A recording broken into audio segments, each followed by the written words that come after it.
Kalian pernah kepikiran nggak kalau di alam semesta ini ada sesuatu yang ukurannya udah nggak masuk akal lagi? Serius lu bang? Emang ada? Ada cuy, dan ini bukan sekedar besar, tapi super besar. Namanya Hercules Corona Borealis Great Wall. Tapi ini bukan tembok beneran ya. Ini adalah struktur raksasa yang terbentuk dari kumpulan galaksi. Dan dari yang kita tahu, satu galaksi aja berisi miliaran sampai triliunan bintang. Nah sekarang bayangin, bukan satu galaksi, tapi ribuan galaksi yang membentuk pola super besar di alam semesta. Dan yang bikin mind-blowing, struktur ini diperkirakan punya panjang lebih dari 10 miliar tahun cahaya. Buat konteks dikit, 1 tahun cahaya itu jarak yang ditempuh cahaya dalam setahun, sekitar 9,4 triliun kilometer.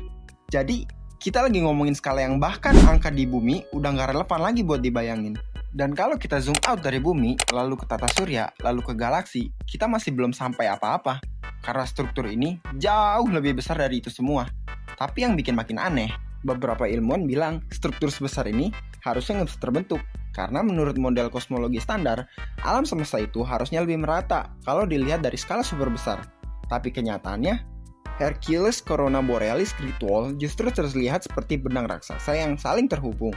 Dan sampai sekarang masih jadi perdebatan. Apakah ini benar-benar satu struktur utuh? Atau kita cuma belum punya cukup data untuk melihat gambaran lengkapnya? Karena semakin jauh kita melihat keluar angkasa, semakin kita sadar, kita cuma lihat potongan kecil dari sesuatu yang jauh lebih besar.